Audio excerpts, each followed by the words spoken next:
Krishna, Hare Krishna, Krishna Krishna, Hare Hare, Hare Rama, Hare Rama, Rama Rama, Hare Hare.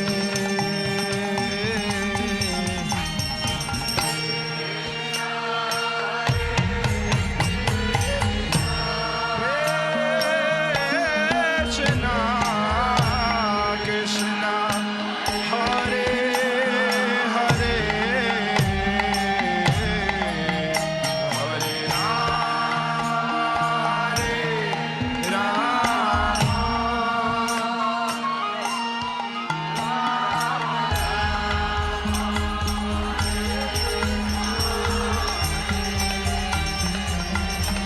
Hare Krishna, Hare Krishna,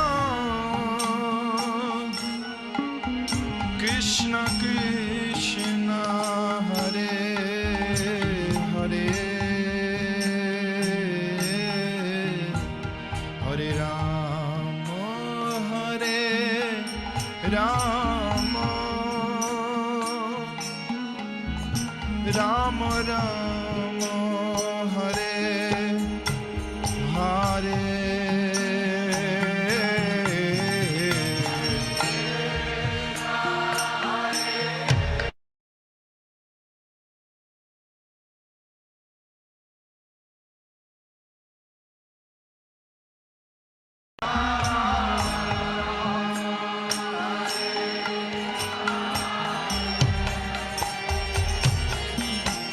Hare Krishna, Hare Krishna,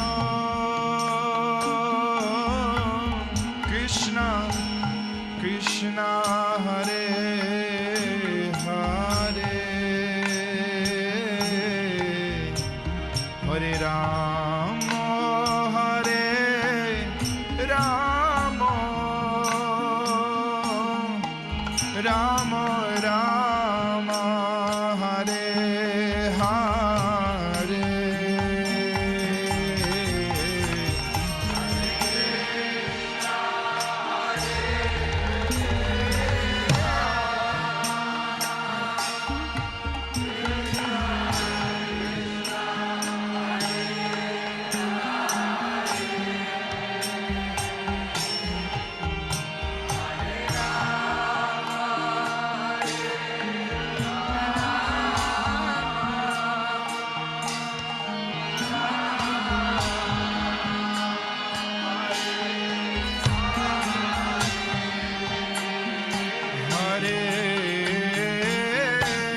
Krishna, Hare Krishna, Krishna Krishna, Hare Hare, Hare Rama, Hare Rama, Rama Rama, Hare Hare.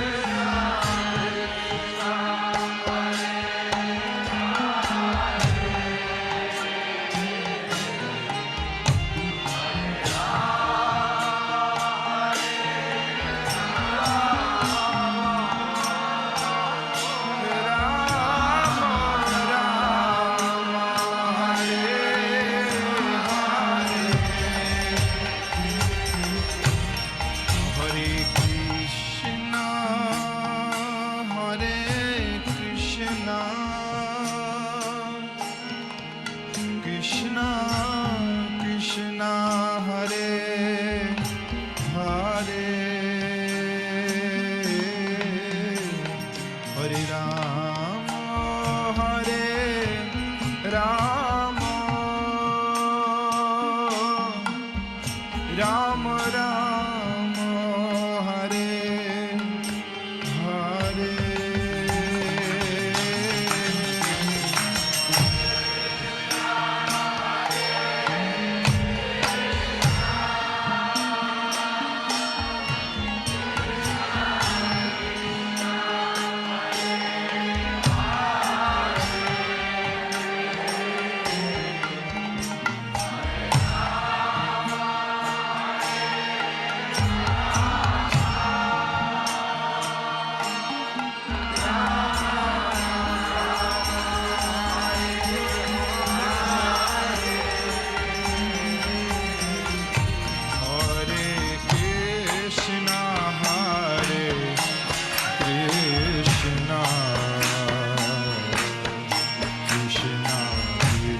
Ram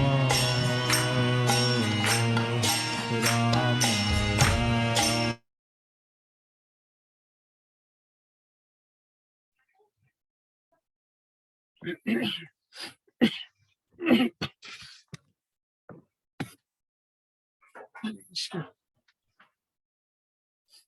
ओम ज्ञानतिमिरन्धस्य ज्ञानाञ्जनशलाकया चक्षुरुन्मिलितं येन तस्मै श्रीगुरवे नमः।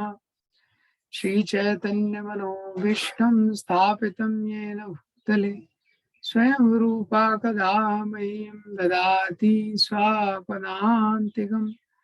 वन्देऽहं श्रीगुरो श्रीयुतापदकमलं श्रीगुरून् वैष्णवांश्च श्रीरूपं साग्रजातां सहगना रघुनाथान्वितं तं सजीवं सावधूतं सावधूतं परिजनासहितं कृष्णचैतन्यदेवम् श्री राधा कृष्ण पादान सहगना ललिता श्री विशाखान्वितांश नमो विष्णुपादाय कृष्ण पृष्ठाय भूतले श्रीमते भक्तिवेदांत स्वामी नामिने नमस्ते सरस्वते देवे गौरवाणी प्रचारिणे निर्विशेषा शून्यवादी पाश्चात्य देश तारिणे नमो मावदन्याय कृष्ण प्रेम प्रदायते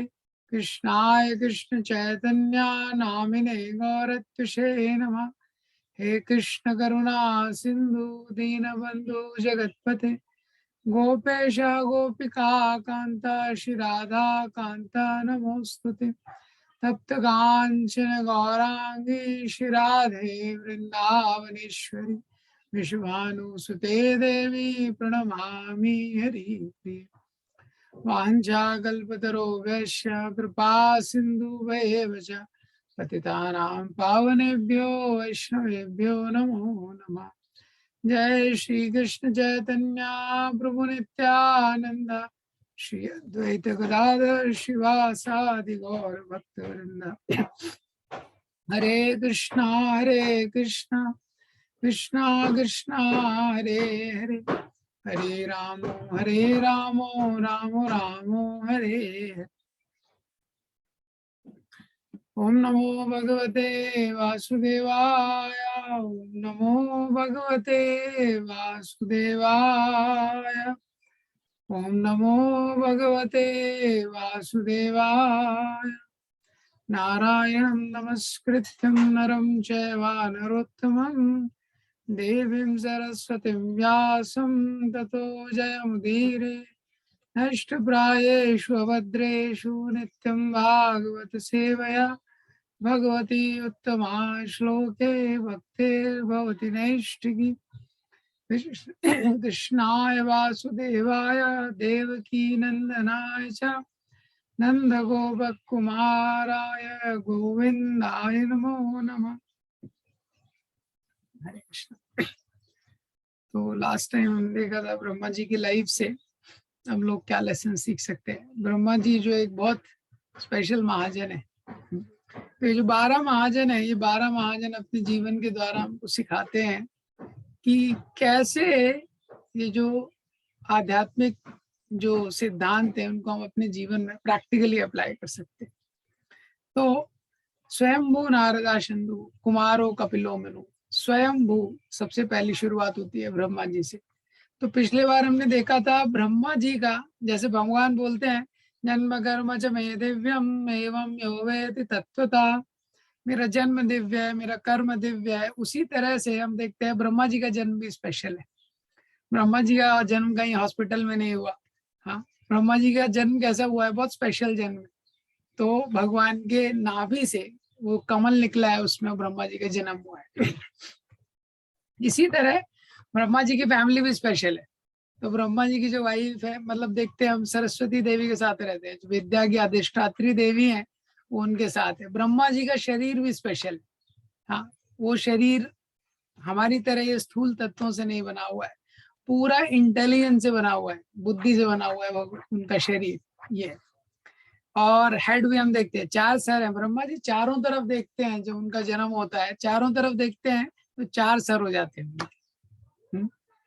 तो ब्रह्मा जी का एक्सपीरियंस भी सबसे स्पेशल है इस संसार में। ब्रह्मा जी का बर्थ स्पेशल है, फैमिली स्पेशल है, उनका जो शरीर है वो भी स्पेशल है, उनका जो अनुभव है वो भी सबसे स्पेशल है। क्योंकि यह संसार में किसी व्यक्ति को 50 साल, हम देखते हैं कोई भी कोई कंपनी में जॉब करता है, कहीं जॉब करता है, तो एक्सपीरियंस सर्टिफिकेट लेना चाहता है। क्यों? क्योंकि उस अनुभव के आधार पे उसको नया जॉब मिलेगा, उस अनुभव का वैल्यू है।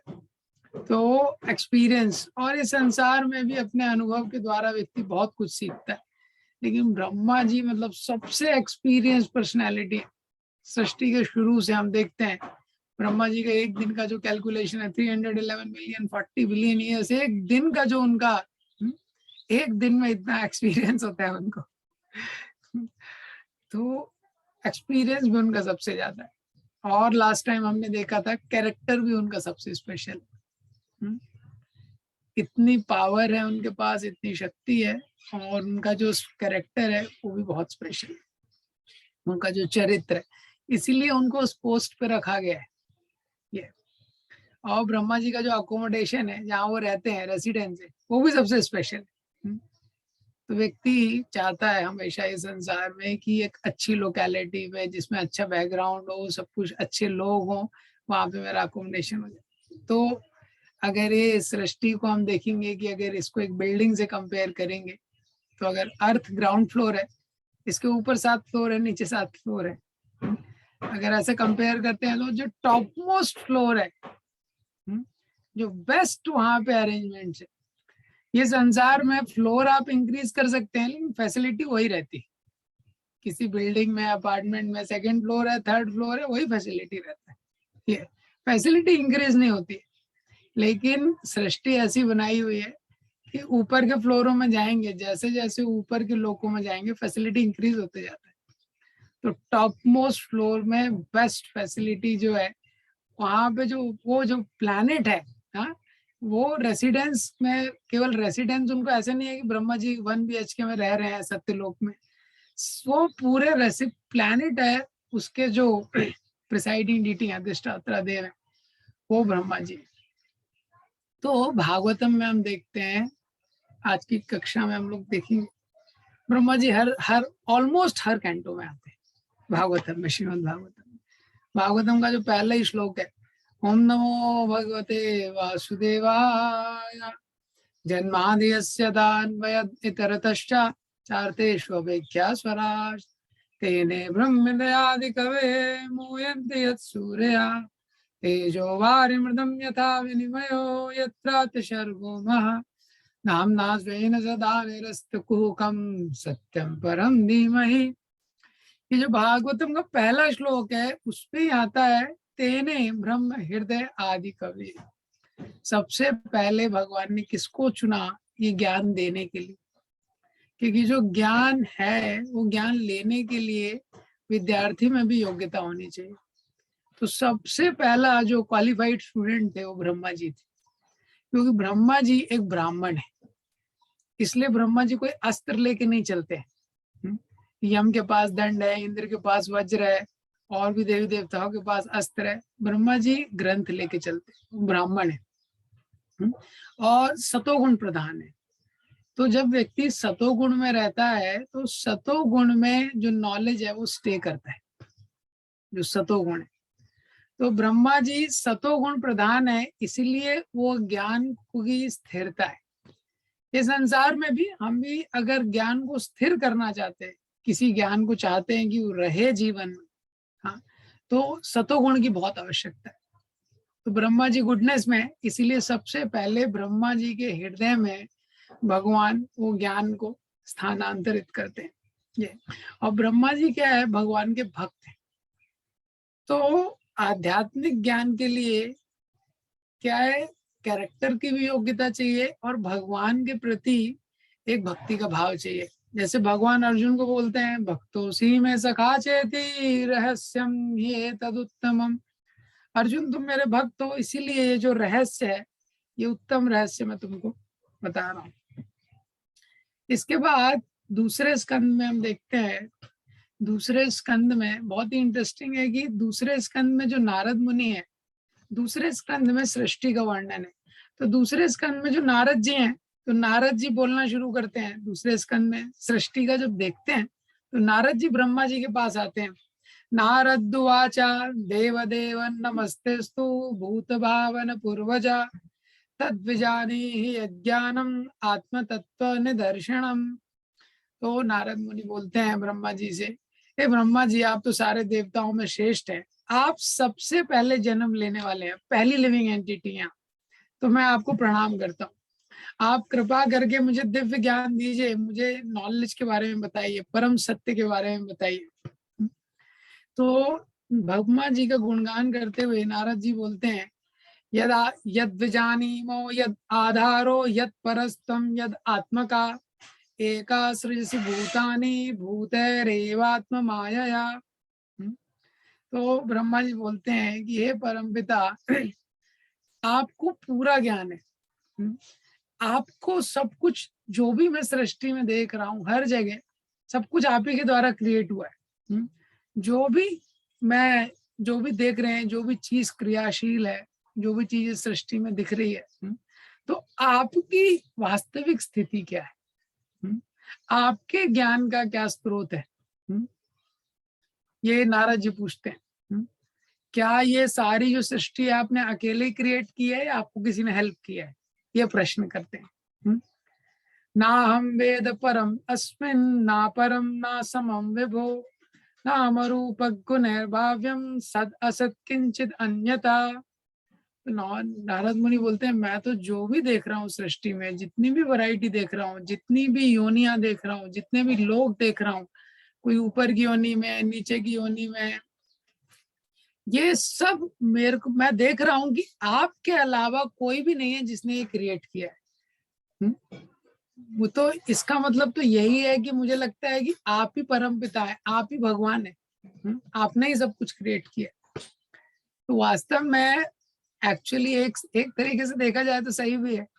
सृष्टि में हम जो भी देखते हैं, इतने प्रकार की योनियां हैं, इतने प्रकार की स्पीशीज हैं, हाँ, और जितने प्लानिटरी सिस्टम्स हैं, सब कुछ ब्रह्मा जी ने क्रिएट किया है। तो नारद मुनि बोलते हैं कि मैं जो देख रहा हूँ ये सब कुछ तो आपने ही क्रिएट किया है, इसका मतलब आप ही भगवान है। इसका मतलब क्या है? आप ही भगवान है। तो ब्रह्मा जी 2.5.12 ये श्लोक बोलते हैं ब्रह्मा जी, हाँ, बहुत इंपॉर्टेंट श्लोक है। 2.5.12 तस्मै नमो भगवते वासुदेवाय धीमहि यन्मायया दुर्जया मां वदन्ति जगद्गुरुम। क्या बोलते हैं ब्रह्मा जी? तस्मै नमो भगवते, सबसे पहला सेंटेंस बोलते हैं कि मैं भगवान वासुदेव के चरणों में प्रणाम करता हूँ। वासुदेवाय धीमहि यन माया दुर्जया, जिनकी जो माया है वो इतनी शक्तिशाली है, हाँ, मम वदंती जगत गुरुम, कि उस माया के प्रभाव में आके जो कम बुद्धि वाले लोग हैं वो मुझे भगवान समझते हैं। तो ब्रह्मा जी देखिए इतने बड़े क्रिएटर हैं, सारी सृष्टि को क्रिएट करने वाले हैं, और एक्चुअली उन्होंने सब कुछ क्रिएट किया है, हाँ, लेकिन वो क्या बोल रहे हैं कि मैं भगवान वासुदेव को प्रणाम करता हूँ, यन माया दुर्जया, जिनकी माया इतनी शक्तिशाली है कि उस माया के अंदर आके लोग मुझे भगवान समझते हैं। तो नारद मुनि यहाँ पे एक शिष्य का रोल प्ले कर रहे हैं, ब्रह्मा जी यहाँ पे क्या एक गुरु का रोल प्ले कर रहे हैं, और सिखा रहे हैं सारे गुरुओं को जो संसार में आगे आने वाले हैं कि कभी ये नहीं भूलना चाहिए कि भगवान का क्या स्तर है। तो ये संसार में हम देखते हैं इतनी सारी कुछ आध्यात्मिक संस्थाएं हैं, उसमें जो गुरु होते हैं वो बोलते हैं, कुछ तो गुरु खुद ही बोलते हैं कि मैं ही भगवान हूँ, मैं विष्णु का अवतार लेके आया हूँ, वो खुद ही ओपनली डिक्लेयर कर देते हैं। और कुछ संस्थाएं रहती हैं जिसमें क्या होता है कि जो शिष्य होते हैं वो बोलते हैं कि हमारे गुरु भगवान है। ये तो जब वो गुरु से पूछता है, प्रभुपाद जी ऐसे कई आध्यात्मिक गुरुओं से मिले तो उन्होंने बोला कि आपके शिष्य बोल रहे हैं आप भगवान है। तो वो गुरु जी ने बोला नहीं नहीं, ये लोग तो मूर्ख हैं, ये लोग तो अनभिज्ञ हैं, इसलिए बोल रहे हैं कि मैं भगवान हूँ।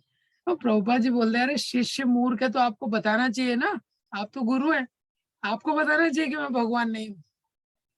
ये तो इस प्रकार का हम देखते हैं संसार में कितना चीज चलता है, इसीलिए भगवान ने विश्व रूप दिखाया। हाँ, तो जो भगवत गीता का जो 11वां चैप्टर है उसका मेन एक उद्देश्य है, भगवान ने विश्व रूप दिखाया कि फ्यूचर में स्पेशली कलयुग में कलयुग में मूर्ख लोगों की कमी नहीं होगी, और उन मूर्ख लोगों को मूर्ख बनाने के लिए ऐसे गुरुओं की कमी नहीं होगी जो बोलेंगे कि मैं ही भगवान। और इस्कॉन में भी ऐसा एक बार हुआ था। तो बहुत प्रोमिनेंट उसमें से कुछ सन्यासी अभी भी इस्कॉन में है। तो क्या हुआ, न्यू वृंदावन में एक टाइम पे प्रभुपाद जी एक दिव्य विभूति रहे हैं, उसमें कोई संशय नहीं है। लेकिन इस्कॉन में एक समय में प्रभुपाद जी हमेशा ये बोलते थे, हाँ, कि हम भगवान के दास हैं और भगवान भगवान है। और प्रभुपाद जी का फेमस स्टेटमेंट है, those who call themselves God they are not GOD God, they are DOG dog. तो प्रभुपाद जी इतना स्ट्रांग थे। तो एक बार न्यू वृंदावन में उस समय इस्कॉन में जो 4 प्रमुख सन्यासी थे, उन्होंने बहुत प्रचार किया था। तो न्यू वृंदावन में एक कॉन्फ्रेंस हो रहा था, वो लोग आपस में मिले और आपस में चर्चा करके उन्होंने निश्चय किया, उन्होंने बोला एक्चुअली ये प्रभुपाद जी जो बोल रहे हैं कि हम भगवान के दास हैं वो सही है, लेकिन प्रभुपाद जी तो भगवान ही, और प्रभुपाद जी का इतना शक्ति है, इतना उन्होंने प्रचार किया है, इतने लाखों लोगों को भगवान की भक्ति में, एक भी भगवान के सिवा कोई कर नहीं सकता, ऐसा वो लोग निष्कर्ष पे खुद आ गए। और फिर वो लोग बोलने लगे कि हमको ये दूसरों को बताना पड़ेगा, इस्कॉन वाले लोगों को हमको एजुकेट करना पड़ेगा कि प्रभुपाद भगवान है। तो वहां पे जब वो लेक्चर देना शुरू किए तो वो बोले प्रभुपाद भगवान है और ये हमको समझना चाहिए। और डिसाइपल्स सारे कंफ्यूज हो गए, क्योंकि ये सबसे सीनियर सन्यासी थे उस समय। तो लोग बड़े कंफ्यूज हो गए, क्योंकि प्रभुपाद जी बोलते हैं, प्रभुपाद जी ने कभी बोला नहीं कि मैं भगवान हूँ। प्रभुपाद जी जो भगवान बोलता था उसको भी उसका बहुत खंडन करते थे। तो लोग सोचने लगे, कुछ लोग एक दूसरे की तरफ देखने लगे, ये कुछ लोगों ने विश्वास कर लिया कि हाँ प्रभुपाद जी भगवान है। ज्यादातर लोग कंफ्यूज थे, ज्यादातर लोग कंफ्यूज हो गए। और फिर कुछ भक्तों ने सोचा हमको प्रभुपाद जी से क्रॉस चेक करना चाहिए, और उन्होंने प्रभुपाद जी को बोला, प्रभुपाद जी को बताया कि ये ऐसा बोल रहे हैं। प्रभुपाद जी इतना गुस्सा हुए, इतना क्रोधित हुए। उस समय इस्कॉन के ये लीडर्स थे। प्रभुपाद जी ने बोला इस्कॉन में नहीं रह सकते लोग, और प्रभुपाद जी ने वो लीडर्स को, सन्यासी को इस्कॉन से निकाल दिया। और प्रभुपाद जी ने बोला क्योंकि ये मेरे गुरु महाराज का मिशन स्टेटमेंट। और तब प्रभुपाद जी ने अपना ये प्रणति मंत्र है उसको कंपोज किया खुद। नमो विष्णुपादाय कृष्ण पृष्ठाय भूतले श्रीमदे भक्ति वेदांत स्वामी इति नामिने नमस्ते सरस्वते देवे गौरवाणी प्रचारिणे निर्विशेष शून्यवादी। तो पाश्चात्य देश तारिणी उन्होंने कंपोज किया। और उनको प्रभुपाद जी ने बोला आप लोगों के लिए अभी यही अटोनमेंट है, ऐसी जगह जाओ जहाँ पे कोई नहीं है, कोई इस्कॉन का सेंटर नहीं है, कुछ नहीं है, वहां पे जाओ, वहां पे जाके आप प्रचार करो पहले कई सालों तक। तो इस तरीके से तो पहला लेसन ये ब्रह्मा जी हमको दे रहे हैं कि ये सेकंड कैंटो में दूसरा लेसन की हम सब लोग भगवान के दास हैं। तो इसलिए जो हम बोलते हैं all glories belong to Guru and God. ये तो सबसे पहला क्रिएटर है जिसने इतना कुछ क्रिएट किया है, सब कुछ उन्होंने क्रिएट किया है ब्रह्मा जी ने। हाँ, तो वो खुद क्लैरिफाई कर रहे हैं कि भाई मैं मेन क्रिएटर नहीं हूँ, भगवान ने मेन क्रिएट किया है, मैं तो सेकेंडरी क्रिएटर हूँ। ये तो वो क्रेडिट लेने के लिए रेडिट नहीं है, पहले जो क्रिएटर है ब्रह्मा जी। तो जब भी हम क्रेडिट लेते हैं तो हम फंस जाते हैं रिजल्ट में। इसी तरह तीसरा स्कंद आता है। तीसरे स्कंद में वापस से आता है कि जब विष्णु भगवान के नाभि से वो कमल निकल रहा है, उसमें ब्रह्मा जी निकलते हैं, गहन अंधकार है, चारों तरफ गहन अंधकार है, केवल लहरों की आवाज आ रही है, और ब्रह्मा जी को कुछ पता नहीं है, वो सोच रहे हैं मैं कौन हूँ, क्या मेरे आने का उद्देश्य है ये। और गर्भोदक ओशन में, और वो स्टेम को पकड़े हुए हैं ब्रह्मा जी किसी तरह, स्टेम भी हिल रहा है क्योंकि इतनी हवा चल रही है, और उनको लग रहा है अरे बाप रे इतना खतरनाक चारों तरफ समुद्र है, इसमें मैं गिर गया तो क्या होगा। तो वो स्टेम के अंदर चले जाते हैं, और वो कमल नाल के जब अंदर जा रहे हैं 1000 साल तक उसी में ट्रेवल करते हैं, 1000 साल तक ट्रेवल करने के बाद भी उनको जो वो स्टेम होता है उसका एंड पॉइंट नहीं मिलता है। ये तो फिर से वापस आते हैं, वापस आके बहुत मन में चिंतन करने लगते हैं और तब उनको सुनाई देता है, तब इस तरह से उनको आवाज सुनाई देती है। और जब वो तब इस तरह से उनको आवाज सुनाई देती है, तब वो तप करना शुरू कर देते हैं। तो ये जो तीसरे स्कंद में ये तीसरा लेसन हमको ब्रह्मा जी दे रहे हैं कि जीवन में जब भी ऐसी परिस्थितियां आती हैं जब हमको पता नहीं होगा कि क्या करना है। बहुत समय जीवन में ऐसी परिस्थिति आएगी जिसको जिसको हम तर्क के आधार पे समझ नहीं पाएंगे।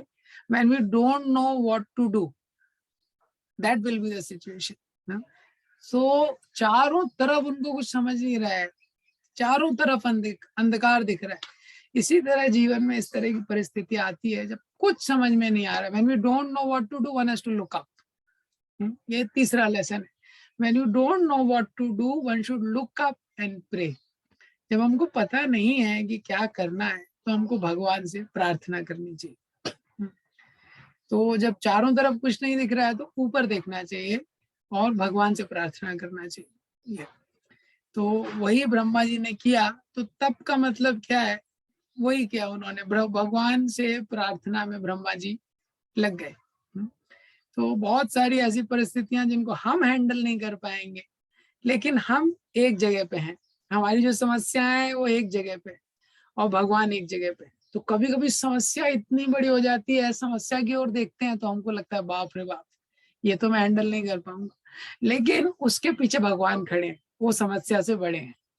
तो उन भगवान का हमको आश्रय लेना चाहिए, ये शास्त्र बताता है।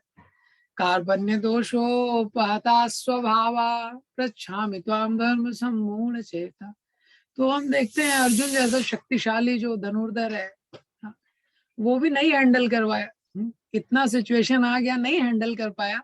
शिष्यस्ते हम शादी माम त्वाम प्रपन्नम। लेकिन अर्जुन को पता था क्या करना है। तो अर्जुन को पता था कि जो सिचुएशन हैंडल नहीं कर पाते हैं तब क्या करना है। एक बार इस्कॉन के एक मंदिर में एक भक्त था, तो उसका कुछ अथॉरिटी से झगड़ा हो गया। तो झगड़ा हो गया, वेस्ट में तो छोड़ के चला गया मंदिर। तो मंदिर छोड़ के चला गया, तो उसको सर्फिंग का बहुत शौक था पहले। वेस्ट में सर्फिंग होता है। तो सर्फिंग क्या होता है, सर्फ का एक बोर्ड होता है, वो सी में करते हैं लोग, ऐसे सर्फिंग रहता है।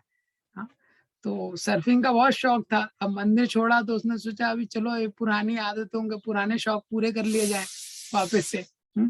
तो मंदिर से छोड़ के वापस से सर्फिंग करने लगा एक दिन। तो सर्फिंग कर रहा था, जब सर्फिंग कर रहा था तो एकदम से सर्फिंग कर रहा था, शार्क आ गई सामने। शार्क आपको पता है बहुत खतरनाक रहती है खाने के लिए।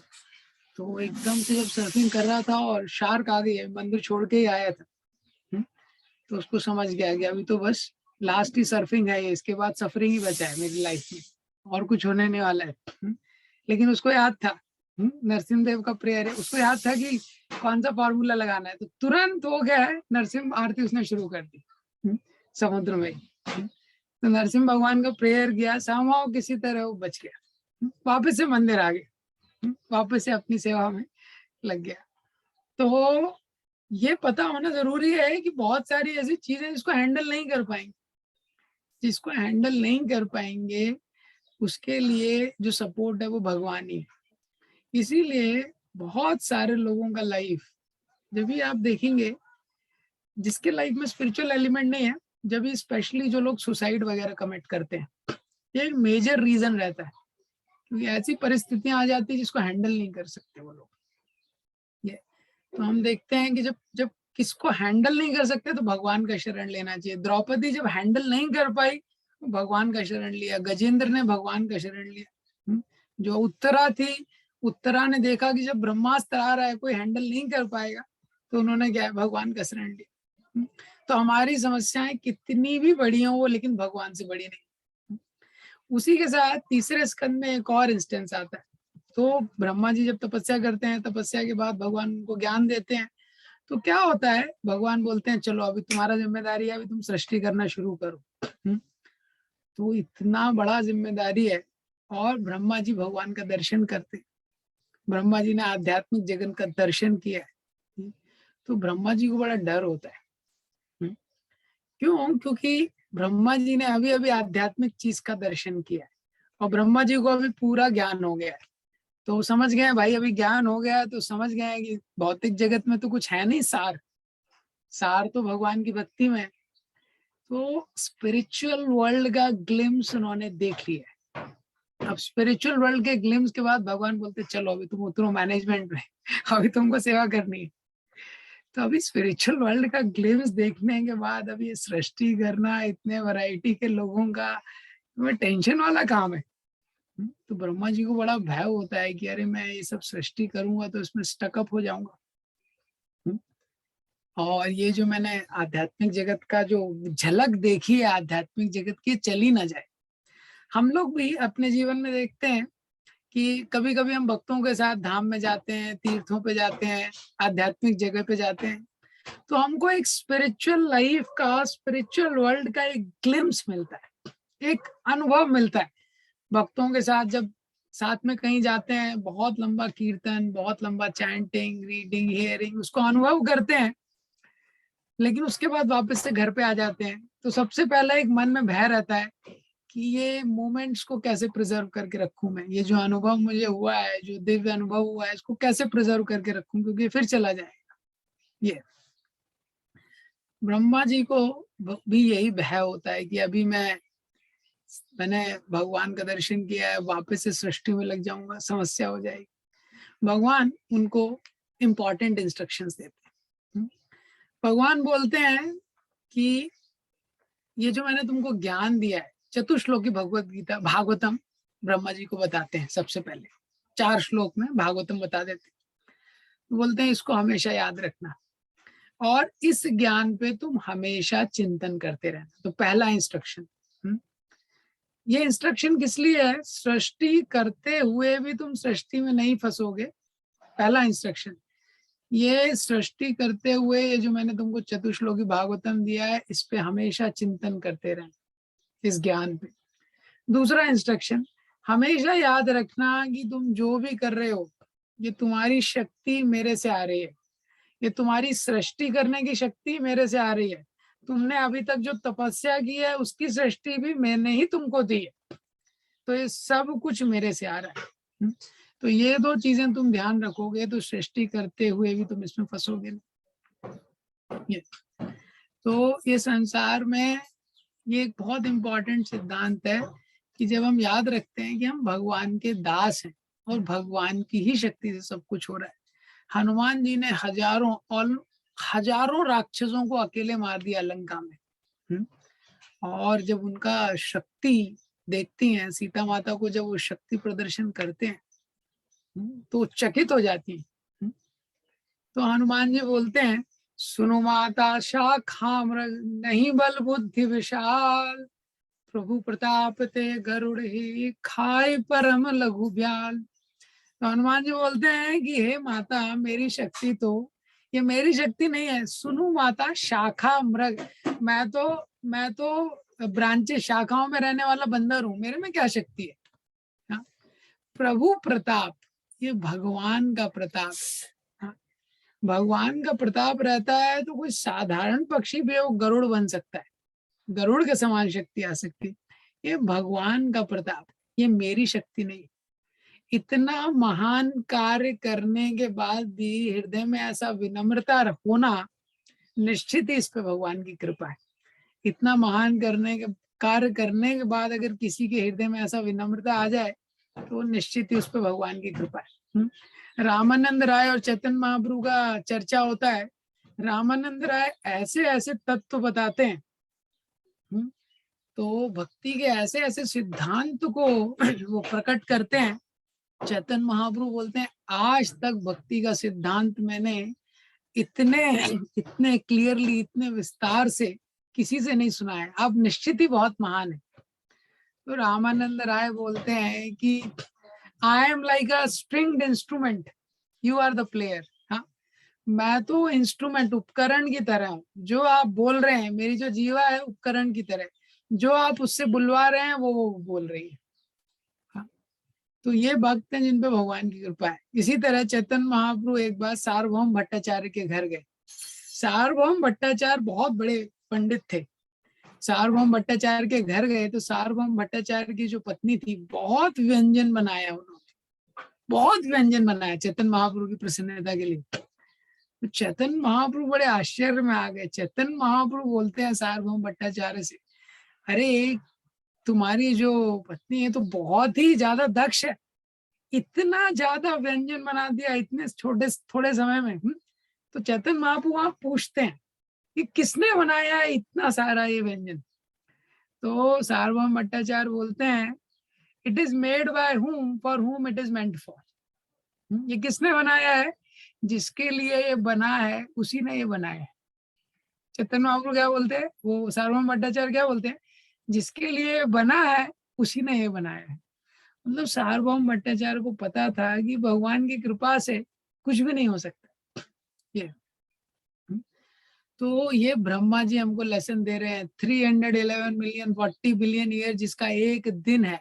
हाँ, सोचो इतने समय तक कोई जी रहा है संसार में। किसी का, महाराज एक लेक्चर में बोलते हैं 105 110 साल किसी का उम्र हो जाता है तो उसका लोग चरण छुएंगे।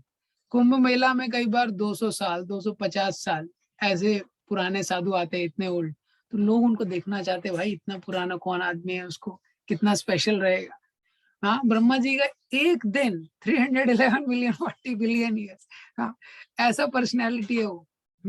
कितना उनमें वो होगा। इतने अनुभव करने वाले जो व्यक्ति हैं वो अपने अनुभव से बता रहे हैं कि हम क्या है, हम भगवान के दास हैं। दूसरा चीज ये बता रहे हैं ब्रह्मा जी कि ब्रह्मा जी इतना सृष्टि के बाद ये बताते हैं कि इतना कुछ करने के बाद भी अगर आप में घमंड आ गया तो सब कुछ बेकार है। इसीलिए चैतन्य महाप्रभु ने बताया है कि तादपि सुनीचेना तरोरपि सहिष्णुना अमानिना मानदेना कीर्तनीया सदा हरि। अगर किसी व्यक्ति को भगवान के भजन में लगना है तो उसको समझना पड़ेगा कि मुझे संसार में सहन करना पड़ेगा। ये तो मुझे सहन करना पड़ेगा और मुझे सहिष्णु होना पड़ेगा, मुझे विनम्र बनना पड़ेगा, तभी हम भगवान की। तो इतने इतने यूनिवर्स क्रिएट कर दिए ब्रह्मा जी ने। हाँ, और वो ब्रह्मा जी भी जानते हैं। ब्रह्मा जी जब आगे स्तुति करते हैं 10वें स्कंद में तो क्या बोलते हैं, आई am like a fire fly, मैं एक जुगनू की तरह हूँ भगवान। आप कैसा है? सूर्य की तरह। सूर्य के समान जुगनू तुच्छ है। तो महाविष्णु जो है वो सो रहे हैं। हाँ, सो रहे हैं, यूनिवर्स निकल रहे हैं। हम लोगों को कभी कभी घमंड हो जाता है, हम ये कर रहे हैं, हम वो कर रहे हैं, हमें इतनी करने की, हमें ये करने की शक्ति है। अभी आप सोचिए, महाविष्णु सो रहे हैं, यूनिवर्स निकल रहे हैं। हाँ, भगवान के सामने हम कितने तुच्छ हैं। हाँ, वो सो रहे हैं, यूनिवर्स निकल रहे हैं। कंपनीज में आजकल कंपनीज रहती हैं, कंपनी में कभी कभी नाइट शिफ्ट रहती है।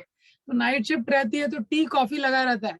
हाँ, चाय कॉफी पी पी के लोग एक दिन जागने के लिए उनको इतना एनर्जी लगता है। और महाविष्णु सो रहे हैं, यूनिवर्स निकल रहे हैं। तो इतना इंसिग्निफिकेंट लिविंग एंटिटी। इसी तरह चौथे स्कंद में ब्रह्मा जी आते। तो चौथे स्कंद में ब्रह्मा जी का क्या रोल है? तो चौथे स्कंद में जो शिवजी और दक्ष का जो प्रसंग आता है, वो प्रसंग है शिवजी और दक्ष के प्रसंग में जो सती जी है, तो सती जी अपने आप को जला लेती हैं, वो अपने आप को भस्म कर लेती हैं। ये वो पूरा एपिसोड है। तो शिव जी को बड़ा गुस्सा आता है, दक्ष को मार देते हैं, वो सब एपिसोड है। तो लेकिन अभी यज्ञ को कंप्लीट करना है, तो उसके लिए सारे देवता जो है वो शिव जी के पास आते हैं। तो ब्रह्मा जी ब्रह्मा जी एक मीडिएटर का रोल भी काफी जगह प्ले करते हैं। हाँ, क्योंकि ब्रह्मा जी को पता है कि अभी प्रायोरिटी क्या है। कोई ज्यादा गुस्सा आ गया, उससे माफी मांगना है, चीजें थोड़ा मैटर सेटल करना है, तो वो भी परफेक्ट मीडिएटर है ब्रह्मा जी, लाइक दैट। इसी तरह ब्रह्मा जी का रोल एक और आता है चौथे स्कंद में, पृथु महाराज होते हैं। तो पृथु महाराज 99 अश्वमेध यज्ञ कर लेते हैं। और इंदिरा को बड़ा टेंशन हो जाता है, अभी इन्होंने तो 99 कर लिया, 100 कर लेंगे तो मेरी पोस्ट पे आ जाएंगे वो। पृथु महाराज इंद्र की पोस्ट के लिए नहीं करते हैं यज्ञ, प्रजा के लिए करते हैं।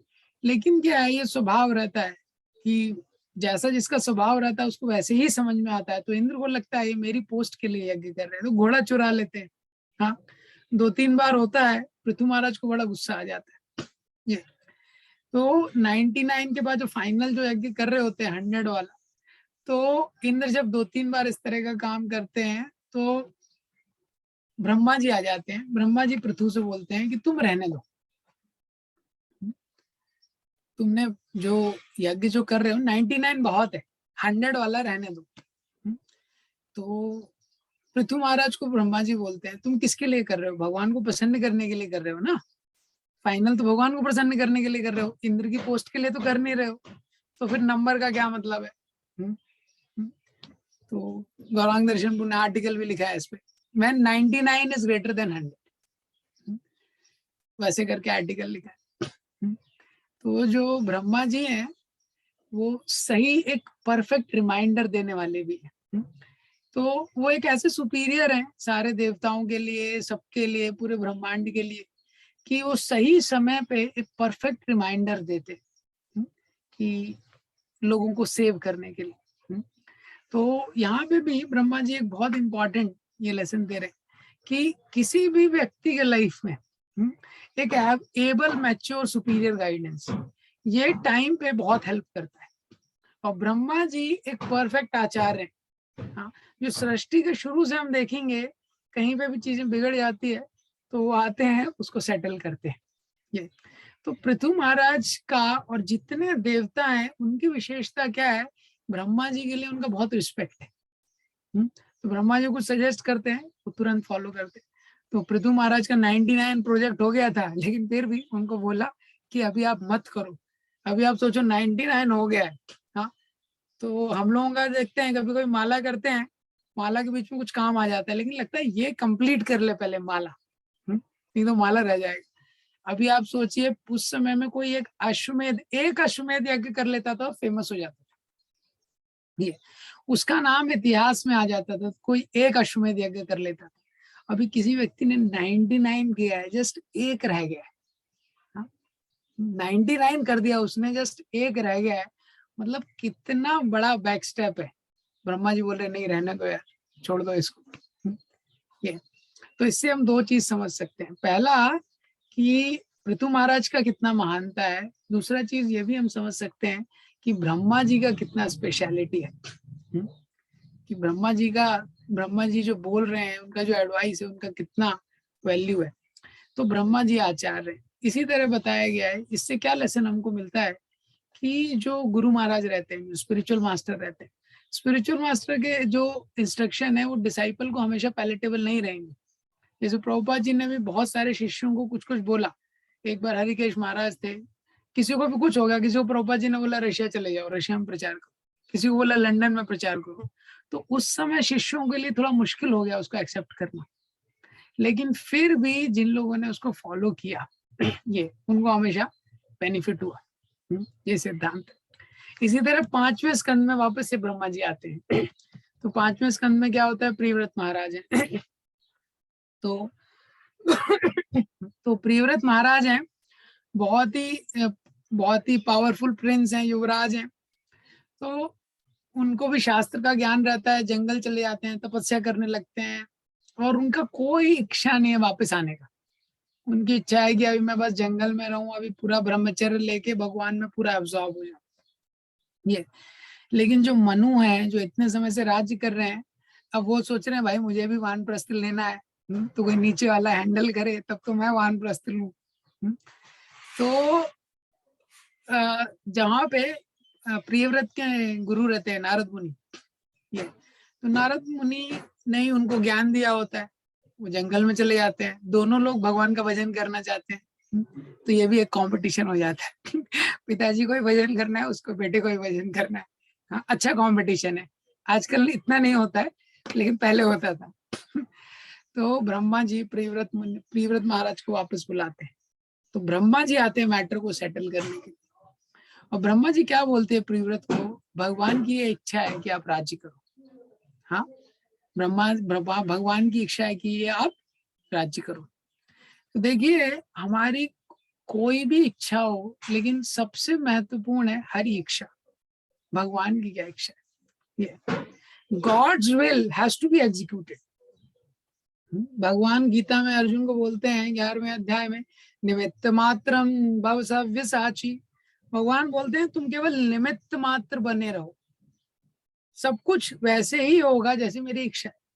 तो भगवान जब इच्छा कर लेते हैं, देखिए बलराम जी एक जन्म में भगवान के बड़े भाई बन के आए, क्यों? क्योंकि पिछले जन्म में छोटे भाई थे। तो लक्ष्मण जी जब थे तो भगवान कुछ भी बोल देते थे, राम जी। हाँ, और रामायण में रूल क्या था? Boss is always right, rule number 1। और रूल नंबर 2 क्या है? If you have any confusion see the above rule, what is that? Boss is always right. तो 2 ही रूल पे रामायण चल रहा है। तो लक्ष्मण को कुछ भी बोल देते थे, यहाँ जाओ वहां जाओ, सीता को यहाँ छोड़ो, और कुछ डिस्कशन नहीं। तो आर्मी का जैसे मैनेजमेंट चलता है। तो लक्ष्मण बोले यार ये क्या है, बड़े भाई होके तो इन्होंने तो बड़ा हर जगह कुछ भी बोल देते हैं। अगला मैं अवतार होगा तो मैं बड़ा भाई बनूंगा। तो अगले अवतार में बड़े भाई बन गए, बलराम जी बन गए। लेकिन फिर भी हो वही रहा है जो भगवान की इच्छा है, ठीक है? तो हुआ वही जो भगवान की इच्छा है। तो इसीलिए भगवान की जो इच्छा है वो बड़े बड़े लोग नहीं जान पाते भगवान की क्या इच्छा है। एतद् विज्ञासे संयुक्तम मुह्यन्ति कवयोऽपि। तो भीष्म पितामह बोलते हैं पहले स्कंद के 9वें अध्याय में, भगवान की इच्छा जो पता है, जो भगवान की इच्छा वो कर देना चाहिए। तो प्रियव्रत महाराज ने ये स्वीकार कर लिया। ये तो यहाँ पे ये क्या लेसन है? ब्रह्मा जी बोलते हैं कि जंगल में जाके भजन करने में भी कोई गलती नहीं है, लेकिन तुम्हारे लिए ये बेहतर है। What is best and what is best for me, इन दोनों में अंतर रहता है। ये तो ये दोनों का अंतर समझना हमको जरूरी है। जरूरी नहीं है कि जो बेस्ट है वो मेरे लिए भी बेस्ट है। तो हमारे लिए क्या बेस्ट है हमको स्पिरिचुअल मास्टर के द्वारा, लॉर्ड के द्वारा ये पता चलेगा। ये तो जरूरी नहीं है कि जो बेस्ट है वो मेरे लिए भी बेस्ट हो। ये लेसन यहाँ पे ब्रह्मा जी देते हैं। फिर 6वें स्कंद में ब्रह्मा जी आते हैं। 6वें स्कंद में भी ब्रह्मा जी आते हैं। 6वें स्कंद में इशू चल रहे हैं। क्या इशू चल रहा है? इंद्र है। इंद्र तो थोड़ी थोड़ी गलती बीच बीच में होती रहती है। तो इंद्र ने क्या किया, जब इंद्र अपने उसमें बैठे हैं सभा में, उसी समय क्या हो गया, बृहस्पति आ गए। तब जब बृहस्पति आ गए वो सभा में, इंद्र इतने ज्यादा एब्जॉर्ब थे सम्मान को लेने में। अप्सराएं नृत्य कर रही हैं, लोग उनका गुणगान कर रहे हैं, इंद्र ऐसे बड़े सिंहासन पे बैठे हैं, सब कुछ एवरीडे की तरह चल रहा है। लेकिन बस क्या है, थोड़ा जो प्राइड है वो उनके अंदर चला गया है। तो बृहस्पति आते हैं और 1 सेकंड के लिए इंद्र उनको देख लेते हैं, उनका सम्मान नहीं कर पाते। लेकिन ये और फिर बृहस्पति समझ जाते हैं, चले जाते हैं वापस। सेकंड्स लेटर, कुछ समय बाद ही इंद्र को समझ में आ जाता है मेरे से कितनी बड़ी भूल हुई है। अपने आप को कोसने लगते हैं, बहुत कुछ हो जाता है, लेकिन तब तक बृहस्पति चले गए। हाँ, तो ये 6वें स्कंद में बहुत ही इंपॉर्टेंट ये सिद्धांत आता है कि किस तरीके से गुरु का अपमान कितना डेंजरस है। हाँ, इसलिए हम देखते हैं to disobey the orders of spiritual master, ये एक अपराध है हरि नाम के खिलाफ। तो कुछ क्षणों के लिए इंद्र को इधर घमंड आता है, बृहस्पति का अपराध कर देते हैं, कुछ क्षणों बाद वापस से समझ जाते हैं, लेकिन उतने में ही एकदम वीक हो जाते हैं। जो उनकी शक्तियां पूरी तरह चली जाती हैं, उन पर राक्षस आक्रमण कर देते हैं, उनको पूरी तरह हरा देते हैं। हाँ, तो वापस से वो तकलीफ में रोते हुए ब्रह्मा जी के पास जाते हैं। पहले ब्रह्मा जी डांट लगाते हैं, बहुत डांटते हैं उनको कि तुमने बहुत बड़ा बेवकूफी किया है, जो तुम बीच बीच में करते रहते हो। तुमने अपने गुरु का कैसे अपमान कर दिया। तो जो तुम्हारे साथ हो रहा है सही हो रहा है। उसके बाद ब्रह्मा जी उनको बोलते हैं तुमको किसी ना किसी का आश्रय लेना पड़ेगा, तुमको किसी का आश्रय लेना पड़ेगा। तो फिर ब्रह्मा जी उनको सजेस्ट करते हैं कि अभी आप जो त्वष्टा के पुत्र हैं विश्वरूप, हाँ, वो विश्वरूप का आप आश्रय लो, क्योंकि बिना किसी ब्राह्मण के आश्रय के, देखिए भगवान ने जो सिस्टम बनाया है ना, चतुर्वर्णम मया सृष्टम गुण कर्म विभागशा, ये जो 4 वर्ण है, ब्राह्मण क्षत्रिय वैश्य शूद्र, ये तो एक कम्युनिटी इस तरीके से बनाई गई है जो ब्राह्मण के निर्देशन में रहनी चाहिए। वो ब्राह्मण आज के ब्राह्मण नहीं है जो कास्ट के आधार पे होता है। भगवान ने क्या बोला है, गुण कर्म विभागशा। ये जो ब्राह्मण है ये गुण के आधार पे, कहीं भी ब्राह्मण जन्म के आधार पे नहीं बोला है, ये गुण के आधार पे। ये तो वो ब्राह्मण क्या है, वो ब्राह्मण में ऐसे गुण रहते हैं, वो डायरेक्शन देना चाहिए। तो ब्रह्मा जी ने बोला किसी ब्राह्मण के अंडर तुमको शेल्टर लेना पड़ेगा। तो ब्रह्मा जी क्या है, जो इमरजेंसी काउंसलर का रोल भी प्ले करते हैं। तो ये बृहस्पति चले गए, बृहस्पति से अभी तक इंद्र का काम चल रहा था, लेकिन बृहस्पति गायब हो गए, तो ब्रह्मा जी आ गए। ब्रह्मा जी ने थोड़ा इमरजेंसी में काउंसलिंग देगी, परफेक्ट एडवाइस दिया उन्होंने। ये जो परफेक्ट एडवाइस है, ये 7वां लेसन है यहाँ पे, कि हमको ब्राह्मण, ये जो चतुर्वर्णों में ब्राह्मण सबसे ऊपर क्यों है, क्योंकि ब्राह्मण परफेक्ट एडवाइस दे सकते हैं। इसीलिए आप देखेंगे सारे राज्यों में जहाँ दशरथ है तो वहां वशिष्ठ मुनि है। हाँ, तो जहां भी कुछ मेजर डिसीजन होता है, पहले के लोग कंसल्ट करते थे, गूगल पे टाइप नहीं करते थे। हाँ, कंसल्ट करते थे ब्राह्मणों को। हाँ, तो जनक महाराज है, वहां शतानंद है। तो हर जगह क्या है, एक एबल ब्राह्मण है जो डायरेक्शन दे सकता है। ये तो परफेक्ट एडवाइस और एबल गाइडेंस, ये यहाँ पे लेसन बताते हैं। इसी तरह 7वें स्कंद में वापस से ब्रह्मा जी आते हैं। तो 7वें स्कंद में क्या, हिरण्यकशिपु है। हिरण्यकशिपु बड़ी तपस्या करता है, अभी इतनी तपस्या करता है हिरण्यकशिपु, सारे लोग परेशान हो जाते हैं हिरण्यकशिपु की तपस्या से। ब्रह्मा जी आते हैं, ब्रह्मा जी बोलते हैं भाई क्यों इतने परेशान हो रहे हो, बताओ तुमको क्या चाहिए।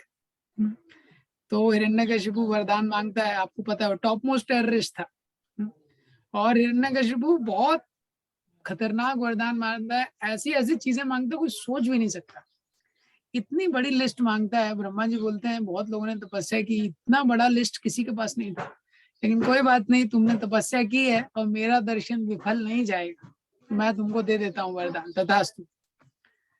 अब उसके बाद फास्ट फॉरवर्ड करेंगे स्टोरी, तो आपको पता है थोड़े समय बाद नरसिंहदेव, मई में नरसिंहदेव का आविर्भाव तिथि है, नरसिंहदेव आ जाते हैं, हिरण्यकशिपु का एनकाउंटर कर देते हैं।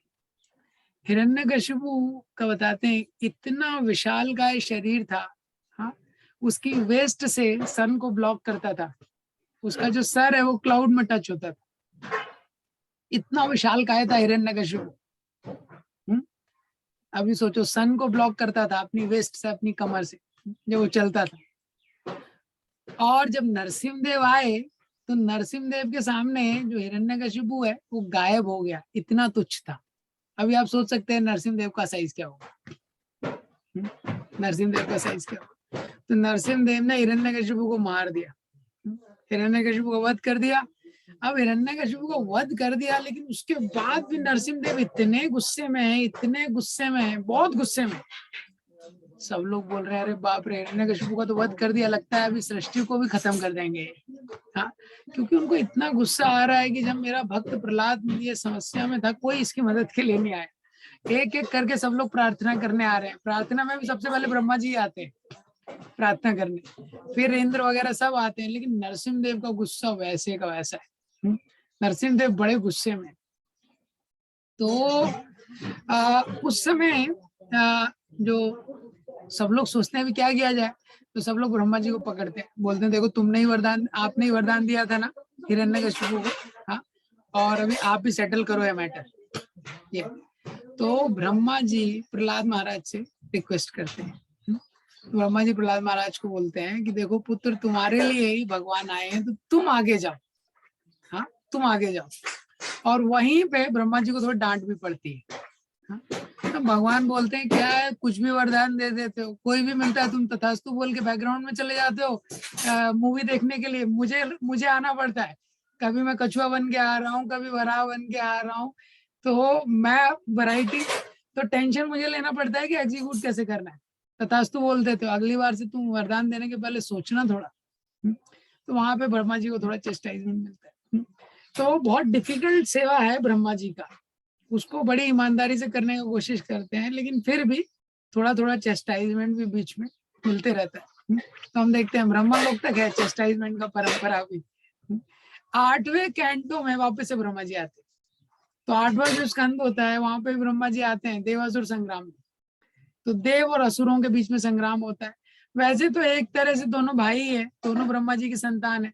हाँ, ब्रह्मा जी के द्वारा जितने प्रजापति वगैरह ये उत्पन्न हुए हैं, कश्यप आदि, उन्हीं की पत्नियां हैं दिति और अदिति, दिति से दैत्य और अदिति से देवता है। ये तो देवताओं के लिए ब्रह्मा जी ने देखा कि भाई ये दो भाई हैं, दो भाइयों में थोड़ा झगड़ा हो रहा है, आजकल भी हम देखते हैं भाइयों में झगड़ा हो जाता है, भाई बहन में भी झगड़ा हो जाता है, तो लोग तो थोड़ा सेपरेट करना पड़ता है ना, प्रॉपर्टी डिवाइड करना पड़ता है। इसी तरह ब्रह्मा जी इंटेलिजेंट है, ब्रह्मा जी ने बोला देखो भाइयों के बीच में झगड़ा हो रहा है, तो देवताओं के लिए ऊपर के लोग दे दिए हैं और दानवों के लिए नीचे अकोमोडेशन दे दिया, तुम लोग नीचे रहो, तुम लोग ऊपर रहो, ऐसा है। लेकिन फिर भी क्या है कि दोनों लोग फिर भी खाली बैठ के बोर हो जाता है ना व्यक्ति, इसलिए दोनों लोग आपस में थोड़ा झगड़ा करते रहते हैं। और डीमंस का स्वभाव कैसा है, उनको लगता है अरे यार उनको ऊपर का दे दिया है, हम भी ऊपर जाके देखेंगे थोड़ा ऊपर क्या होता है, स्विट्जरलैंड में क्या होता है, अमेरिका में क्या होता है, हमको देखना है, तो झगड़ा होता है। बड़ा खतरनाक संग्राम होता है वैसे, जो 8वें कैंटो में उसका वर्णन है, बहुत खतरनाक वो संग्राम है। और उसके साथ साथ 8वें कैंटो बलि महाराज का भी उदाहरण आता है, बलि महाराज का लीला आता है। तो जो बलि महाराज का जो लीला है, तो बलि महाराज की लीला में क्या होता है कि वामन देव आते हैं, आपको पता है वामन देव क्या होते हैं, साइज में भी छोटे होते हैं, देखने में भी छोटे होते हैं, और बोलते हैं मुझे 3 कदम चाहिए। तो बलि महाराज को भी थोड़ा घमंड होता है, बलि महाराज बोलते हैं अरे 3 कदम में क्या होगा भाई। तो बलि महाराज बोलते हैं मेरे से इतना मांग लो कि किसी और के सामने, किसी और से तुमको मांगना ना पड़े पूरी जिंदगी में। तो बलि महाराज बोलते हैं इतना। शुक्राचार्य फिर बहुत इंटेलिजेंट होते हैं, भगवान बोल रहे हैं कवियों में मैं शुक्राचार्य हूँ, तो शुक्राचार्य बोलते हैं अरे भाई तुम दे नहीं पाओगे, जिसको तुम इतना सोच रहे हो, इसको बोल रहे हो कि 3 कदम में क्या होगा, तुम दे नहीं पाओगे 3 कदम इसको, तुमको पता नहीं है विष्णु है ये, हाँ सब कुछ ले लेगा। लेकिन बलि महाराज का थोड़ा संग मिला होता है उनको, किसका, प्रहलाद महाराज का। तो प्रहलाद महाराज के एसोसिएशन से वो बोलते हैं अगर ये विष्णु है तो विष्णु को तो सब देना चाहिए ना, तो दे देते हैं। 2 पग में भगवान सब कुछ नाप लेते हैं, तीसरा पग बोलते हैं कहाँ रखूं, बलि महाराज के ऊपर रख देते हैं। तो हम देखते हैं उसके बाद उसको उनको वरुण पाश में जकड़ लेते हैं भगवान, वरुण पाश में। तो उसको बड़ा कष्ट होता है, वो जो पाश होता है वो बोन्स को ब्रेक कर देता है, इतना कष्ट होता है। तो बलि महाराज की सारी जो सेना है वो सामने खड़ी है, उनकी पत्नी, उनकी मतलब सब लोग, उनकी बहन, सब खड़े हैं।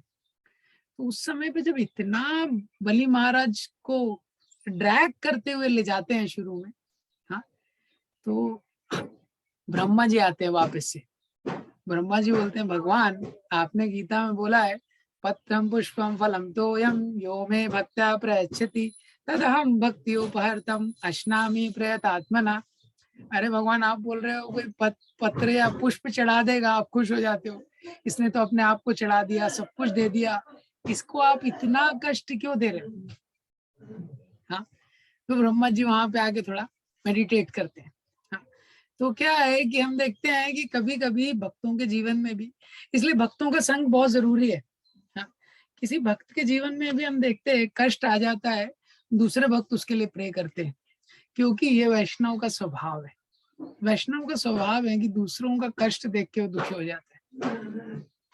अपने कष्ट से ज्यादा जब वो दूसरों का कष्ट देखता है तो उससे दुखी हो जाता है, उनके कष्ट को देख के। प्रभुपाद जी भी पाश्चात्य देशों में गए, उन्होंने जब स्थिति देखी, ये एक बार प्रभुपाद जी मायापुर में थे, उन्होंने देखा कि डस्टबिन से निकाल के लोग खाना खा रहे बंगाल में।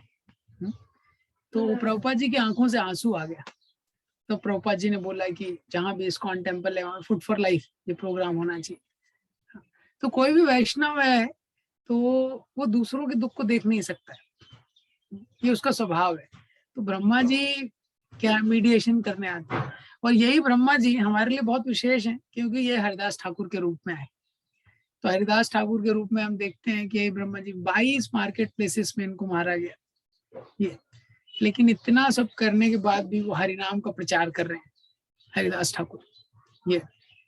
और उन्होंने हरिनाम की महिमा को किस प्रकार से स्थापित किया, हरिनाम की शक्ति को, रोज 22 घंटे, हाँ सोचते हैं कितना हरिनाम, रोज 192 राउंड्स हरिदास ठाकुर करते थे, नाम के प्रति ऐसा रुचि ये।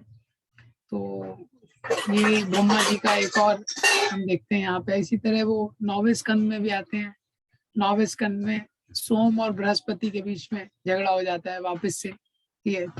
तो सोम और बृहस्पति के बीच में जब झगड़ा हो जाता है तो उसको सुलझाने के लिए आते हैं। हाँ, ब्राह्मण का काम मीडिएशन का है। तो ब्रह्मा जी खुद युद्ध नहीं करते हैं, लेकिन जहाँ कहीं कभी युद्ध वगैरह हो रहा होता है ज्यादा, तो उसको स्टॉप करने के लिए आते हैं इस प्रकार से।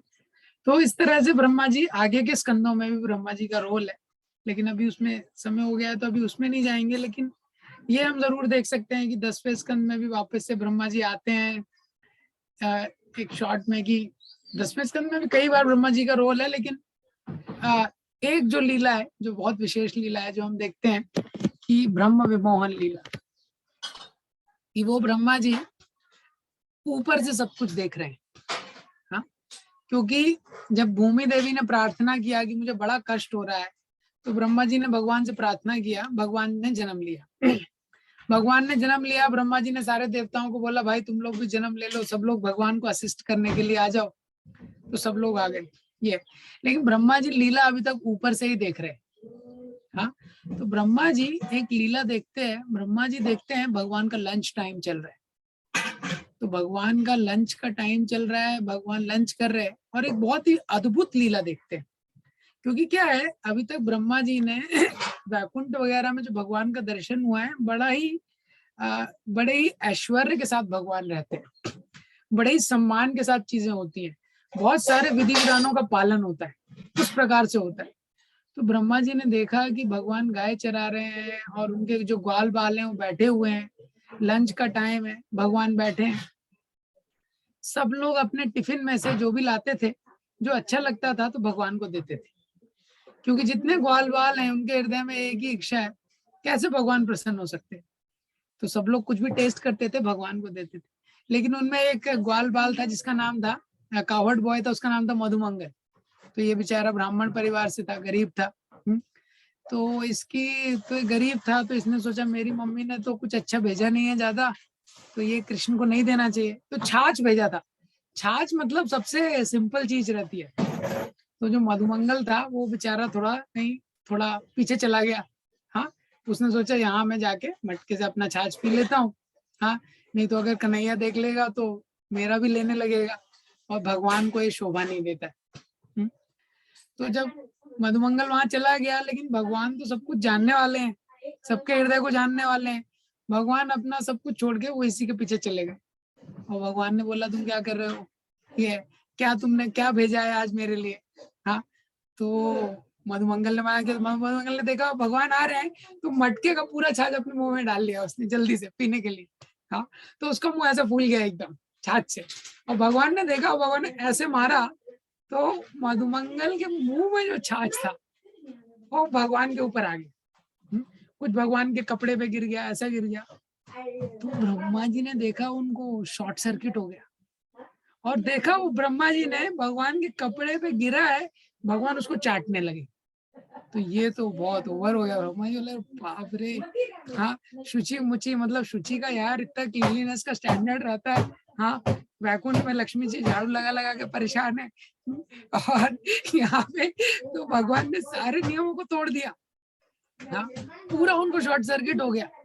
हाँ, कि इतने विधि विधानों के द्वारा, इतने भगवान के अगर आपको गर्भगृह में प्रवेश करना है, हाँ, तो कितनी बार नहा के, पहले व्यक्ति नहाता है, नहाने के बाद मंत्र जाप करता है, उसके बाद वो जो सारे आचमन है वो करता है, उसके बाद गायत्री मंत्र करता है, उसके बाद माफी पहले ही मांग लेता है, फिर एंट्री करता है, और फिर नियम के द्वारा, तंत्र के द्वारा, मुद्रा के द्वारा, ये सब करने के बाद भगवान को भोग लगाया जाता है। तो ब्रह्मा जी बोलते हैं बाप रे, चाट रहे ये भगवान है क्या, ऐसा क्वेश्चन आ गया ना। तो ब्रह्मा जी क्या है, भगवान की सेवा नहीं कर रहे थे ऊपर से। कई बार क्या होता है, इतना हम डेलीगेट कर देते हैं कि हम भूल जाते हैं हमको भी सेवा करना है। क्योंकि हम लोग मैनेजर रहते हैं ना, तो डेलीगेट करते हैं, अच्छा तुम ये करो, तुम ये करो, तुम ये करो। ऐसे ही ब्रह्मा जी ने सब देवताओं को डेलीगेट कर दिया, तुम लोग जाओ नीचे हेल्प करो, ये करो, वो करो। ब्रह्मा जी भूल गए मुझे भी कुछ सेवा करना है, तो ऊपर से केवल देख रहे थे। देखने में आदमी ज्यादातर बेविल्डर हो जाता है, ब्रह्मा जी बेविल्डर हो गए। ब्रह्मा जी ने क्या किया, ब्रह्मा जी ने बोला थोड़ा ट्राई करके देखता हूँ भगवान है कि कौन है। सारे गोप बालकों को गायब कर दिया, सारे बछड़ों को गायब कर दिया, आपको पता है वो लीला। तो भगवान ने भी अपना विस्तार कर लिया। और ब्रह्मा जी 1 सेकंड में वापस आए, जस्ट 1 सेकंड में वापस आए। यहाँ पे 1 साल निकल गया, 1 क्षण में ही वो वापस आए। और ब्रह्मा जी ने सोचा कि यहाँ तो तूफान मच गया होगा, हाँ, इतने सारे बछड़े चले गए और ये बालक चले गए, यहाँ तो एकदम हाहाकार मच गया होगा। लेकिन वो वापस आए तो देखा एज इट इज, यहाँ तो भाई कुछ रुका ही नहीं, प्रोग्राम वैसे ही चल रहा है, सब कुछ यथास्थिति चल रहा है। तो ब्रह्मा जी एकदम bewilder हो गए। वो फिर वो जो ब्रह्मा जी हैं वो भगवान की प्रार्थना करते, भगवान की प्रार्थना करना शुरू करते। बहुत सुंदर ब्रह्मा जी ने भगवान की प्रार्थना की। ये तो यहाँ पे 2 महत्वपूर्ण शिक्षाएं हैं इस लीला की। पहली शिक्षा कि ब्रह्मा जी जैसा जो व्यक्ति है, जो जितनी मतलब इतनी जिसकी आयु है, इतना जिसका अनुभव है, इतना जिसका ज्ञान है, और जो स्वयं भगवान से ही निकला है, वो भी नहीं समझ सकता है भगवान का क्या लीला है। और वो ब्रह्मा जी बता रहे हैं कि वृंदावन की क्या महिमा है। हाँ, वृंदावन की क्या महिमा है वो ब्रह्मा जी बता रहे हैं। नेक्टर ऑफ इंस्ट्रक्शन में आता है, वैकुंठा जनितो वर मधुपुरी तत्रापि रासोत्सवात् वृंदारण्यमुदार पानी रमना तत्रापि गोवर्धना। कि जितने चीज हैं अनेकों अनेकों वैकुंठों में, वैकुंठा जनितो वर मधुपुरी, उन सब में मथुरा श्रेष्ठ है। हाँ, मथुरा श्रेष्ठ है। और वो मथुरा से भी ज्यादा श्रेष्ठ है रास स्थली, वो उससे श्रेष्ठ है। वृंदावन उदार पाणी रमणा, उसमें भी वृंदावन श्रेष्ठ है। तत्रापि गोवर्धना, उसमें भी गोवर्धन श्रेष्ठ है। राधा कुंड में यहाँ गोकुल पते प्रेमामृत प्लावना, उसमें भी राधा कुंड श्रेष्ठ। तो जब वृंदावन की महिमा को समझते हैं वो ब्रह्मा जी, तो वो क्या बोलते हैं कि मुझे इस वृंदावन में यहाँ पे जो भक्त हैं उनके चरणों का रज चाहिए।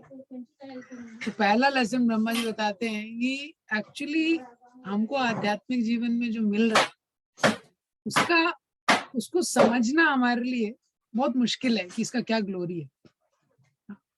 दूसरा चीज ब्रह्मा जी का ह्यूमिलिटी, इतना इंटेलिजेंट व्यक्ति है।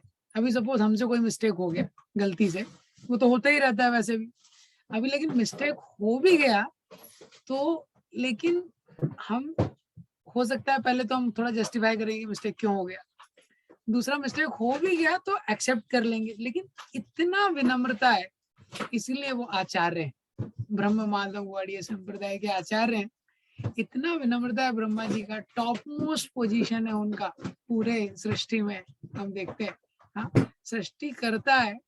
और वो क्या बोलते हैं कि ये उनका थोड़ा सा उनका ये मिस्टेक हुआ, उन्होंने ऐसा नहीं कि भगवान का अपमान कर दिया या कुछ कर दिया, इस मिस्टेक के लिए वो बोलते हैं कि अभी इतना विनम्रता है उनके अंदर कि मेरे को यहाँ पे जो भक्त हैं उनके वो ये नहीं सोचते कि अभी मेरे को इन भक्तों का संग चाहिए, हम लोग बोलते हैं ना वो संग चाहिए, बोलते मेरे को इनका चरण रज चाहिए। वो ब्रह्मा जी बरसाने के जो 4 पहाड़ हैं वो बने हुए हैं, वो ब्रह्मा जी का सर है। उसमें सोचिए जानवर आते हैं, पशु पक्षी आते हैं, उस पे मूत्र का त्याग करते हैं। हाँ, ये ब्रह्मा जी का कितना धन्यता है, इसलिए वो आचार्य। और उतने भक्त उस पे चल के जाते हैं, तो उनकी यही अपेक्षा है कि भक्तों के चरणों का मुझे रज मिले। ये तो इससे हम देख सकते हैं, ये कुछ लेसन्स हैं ब्रह्मा जी की लाइफ से जो हम देख सकते हैं। तो आचार्य जो हैं वो अपने जीवन से हमको सिखाते हैं कि किस प्रकार से किन शिक्षाओं के द्वारा वो भगवान के प्रिय बने।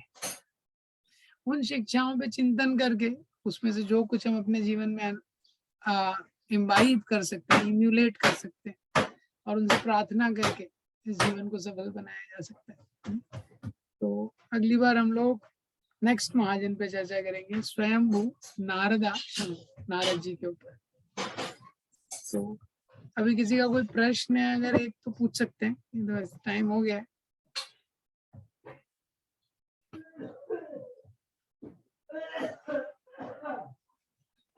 हाँ बोलिए बोलिए, आपको पहले अनम्यूट कीजिए।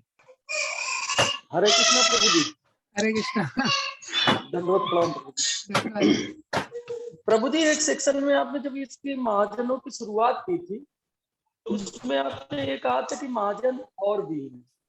हाँ। अच्छा प्रभु जी, रामायण में यदि हम देखें तो भरत जी या गीध और सबरी हाँ, इस तरह हाँ, से क्या इन लोगों को महाजनों की श्रेणी में नहीं रख सकते हैं? रख सकते हैं। महाजन का मतलब, महान का मतलब है ग्रेट, जन का मतलब है लोग। तो एक्चुअली ये लोग बहुत ग्रेट लोग हैं। तो अभी इसमें से क्या है, 12 जो अथॉरिटी है वो भगवान ने स्टैब्लिश की है, क्योंकि ये बहुत स्पेशल। लेकिन इसके अलावा भी बहुत सारे जो महापुरुष होते हैं एक वे में, वो भी महाजन है। जैसे हम देखते हैं 6 गोस्वामी है, वो भी महाजन है ये, क्योंकि वो लोग भी अपने जीवन से हमको धर्म का सिद्धांत सिखाते हैं। ऐसा है। तो जैसा आप बोल रहे हैं रामायण में भरत या विभीषण, ये भी महाजन है। यस। हरे कृष्णा, धन्यवाद प्रभु जी। हाँ, धन्यवाद प्रभु। प्रभु जी, ये जो इसमें कंसल्ट वाला एक ऑप्शन आया था कि पहले सभी राजा लोग अपने आचार्यों से कंसल्ट करते थे, तो हम कैसे अपने लाइफ में देख सकते हैं प्रभु जी डिटेल में कि बहुत सारी चीजें ऐसी होती हैं जो हमको समझ में नहीं आता क्या करना है क्या नहीं करना चाहिए। कुछ दैनिक कार्यों में या कहीं बहुत सारे डिटेल रहता है, तो मतलब कभी ऐसा डर रहता है कि इतनी छोटी छोटी बातें पूछेंगे तो लोग हंसेंगे, डर लगता है कि ऐसा अच्छा है पूछा, हमारे समझ में भी नहीं आता। ऐसे में मतलब कितना किस स्तर तक पूछना चाहिए, मतलब तो कैसा करना चाहिए? महाराज का एक लेक्चर है, वो लेक्चर का नाम है clear intelligence comes from sincerity. Radhanath Maharaj का एक लेक्चर है, उसका नाम है clear intelligence comes from sincerity. तो कैसा है, सब कुछ हमको पूछने का जरूरत नहीं है, वो भी सही है।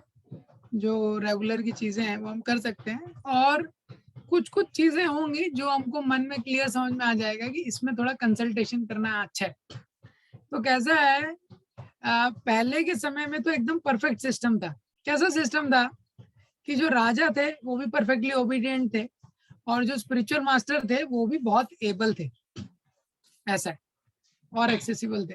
आज की डेट में क्या है, जनरली कलयुगा इम्परफेक्शन का एज है, तो हो सकता है हम भी परफेक्ट नहीं है ना, और हम लोग किसी से कंसल्ट कर रहे हैं तो हो सकता है वो भी परफेक्ट ना हो, और वो परफेक्ट हो भी तो लेकिन अंडरस्टैंडिंग परफेक्ट ना हो। लेकिन 2-3 सिंपल चीजें हैं। पहला चीज क्या है, एटलीस्ट जिस चीज में हमको कंफ्यूजन लगता है उससे कंसल्ट कर सकते हैं। पहला चीज, कंसल्टेशन से क्या होता है, हमको एक और व्यू पॉइंट पता चलता है, उसके बाद हम मैच्योर डिसीजन खुद ले सकते हैं। ऐसा कुछ चीजें ऐसी रहेंगी जिसपे, और अगर तो हमारी लाइफ में ऐसा कुछ रिलेशनशिप है जिसपे हमको उतना ट्रस्ट भी है और हमको लगता है कि वो व्यक्ति में उतना मैच्योरिटी भी है, तो नेचुरली क्या होता है, कंसल्टेशन के बाद हमको डिसीजन मेकिंग में बहुत हेल्प हो जाता है। अगर लेकिन सपोज हम किसी को कंसल्ट कर रहे हैं, उस पर हमको पूरा ट्रस्ट नहीं है, लेकिन फिर भी क्या होगा कि एटलीस्ट हम कंसल्ट करेंगे तो हम बेहतर डिसीजन ले पाएंगे, क्योंकि हमको एक और आइडिया पता लग जाएगा और एक और ओपिनियन पता लग जाएगा, तो हम खुद का डिसीजन भी बेहतर ले पाएंगे। सो दोनों वे में वो अच्छा है। तीसरा पॉइंट क्या है, कोई छोटी छोटी चीज है उसको कंसल्ट करना चाहिए कि नहीं करना चाहिए। तो कैसा होता है, कभी हम पूछते हैं तो धीरे धीरे अपने अनुभव के द्वारा हम समझ जाते हैं। जैसे किसी डिवोटी से कुछ पूछते हैं तो बोलता है, अरे यार ये सब तुम्हें हैंडल, ये सब पूछने का चीज नहीं है, तो समझ जाओगे वो सब पूछने का चीज नहीं है ये। तो कभी कभी क्या होता है, बहुत छोटा डिसीजन है वो पूछते नहीं है, वो हम पूछने लगते हैं बहुत छोटे डिसीजन के लिए, ये करूँ कि नहीं करूँ, और बहुत बड़ा डिसीजन होता है वो ले लेते हैं, आगे बढ़ जाते हैं। ऐसा भी होता है। तो वो बोलता है, अरे ये डिसीजन ले लिया, पूछना चाहिए था ना ये। ऐसा। तो एनीवेज प्रिंसिपल है कि लाइफ में अगर जो क्रूशियल डिसीजन होते हैं, जैसे कैरियर के रिलेटेड डिसीजन है या लाइफ के रिलेटेड डिसीजन है, जनरली उसमें कंसल्टेशन करना चाहिए। फैमिली के रिगार्डिंग कोई मेजर डिसीजन, ये बाकी जो डेली एग्जीक्यूशन का डिसीजन है वो हम लोग अपनी मैच्योरिटी से ले सकते हैं, ऐसा। और उसमें भी हमको अलग अलग लोगों का हेल्प भी लगे। ये कुछ मटेरियल चीजें हैं, उसमें कोई और एक्सपर्ट है उन लोगों का कंसल्टेशन लगेगा, अलग अलग चीज में अलग अलग लोगों का भी हमको हेल्प लगता है। तो सोसाइटी में रह के वो हमको पता लग जाता है, उसके हिसाब से लाइफ चलता है। प्रभु जी, और जस्ट जैसे प्रियव्रत महाराज के उदाहरण से बता आपने कि बेस्ट जैसे जो सबसे बेस्ट हो अलग, लेकिन हमारे लिए बेस्ट क्या है, तो ऐसे तो जनरली हम लोगों को मतलब ऐसा प्रॉपर आदेश नहीं मिलता कि आपके लिए सबसे बेस्ट है, तो कैसे तो एक्चुअली क्या है, हमारे जीवन में भी जैसे जैसे हम देखते हैं, हम लोग कुछ भी करने का जो भी प्रयास करते हैं, लेकिन भगवान हमारे जीवन में बेस्ट परिस्थितियों का निर्माण करते हैं जितना हम भगवान के शरणागत होते हैं। जैसे जैसे हम भगवान को शरणागत होते हैं, हम देखते हैं कि भगवान हमारे जीवन में परिस्थितियों का निर्माण करते हैं। उन परिस्थितियों के आधार पे सबसे महत्वपूर्ण चीज क्या है कि एक्चुअली हमारा बेस्ट क्या है हमारे लाइफ में, हाँ, उसको समझने के लिए हमको ये हमेशा क्लियर रहना चाहिए कि जब तक मैं गुरु साधु शास्त्र इसके आश्रय में रहूंगा, ये भीष्म पितामह फर्स्ट कैंटो के 9 चैप्टर में बोलते हैं। जब वो देखते हैं कि युधिष्ठिर महाराज और पांडवों के जीवन में इतना कष्ट है, इतना कष्ट है, तो वो सोचते हैं अहो कष्टम अहो न्यायम यदि यूयम धर्मनंदना जीवितम न रहता क्लिष्टम विप्र धर्मच्युताश्रिया। तो वो बोलते हैं कि ये लोग तो, युधिष्ठिर महाराज तो धर्म के प्रतीक हैं, भगवान कृष्ण इनके साथ घूम रहे हैं, और कुंती महारानी ने जीवन में कभी झूठ बोला नहीं है, इन लोगों के जीवन में इतना कष्ट क्यों है? तो उसका कंक्लूजन वो क्या देते हैं कि ये जो संसार है, कष्ट किसी के भी जीवन में हो सकता है, लेकिन उसके तात्पर्य में प्रभुपाद जी लिखते हैं, as long as one is guided by the brahmanas, as long as one is guided by the bona fide brahmanas, and one is dedicated to Achyut, like that, one is malleable to the wishes of the Vipra, and one is following dharma, whatever is happening in one's life, one should consider it is auspicious. कि जब तक व्यक्ति किसी bonafide ब्राह्मण के निर्देशन में है और धर्म का पालन कर रहा है और भगवान के प्रति समर्पित है, उसके जीवन में कुछ भी आए, चाहे अच्छी सिचुएशन आए, जब बेकार सिचुएशन आए, ये समझना चाहिए कि वो शुभ, वो सही डायरेक्शन में फाइनली। तो इतना हमारे हाथ में है, इतना हमारे हाथ में। तो जब हम इसका पालन करते हैं तो भगवान क्लैरिटी देते हैं कि क्या हमारे लिए बेस्ट है और क्या हम बेस्ट कर सकते हैं। वो डायरेक्शन हमको परमात्मा के द्वारा मिलता है, या हम देखते हैं परमात्मा के द्वारा या भक्तों के द्वारा हमको लाइफ में वो क्लैरिटी आता है कि क्या बेस्ट मैं कर सकता हूँ लाइफ में। ठीक है, हरे कृष्ण।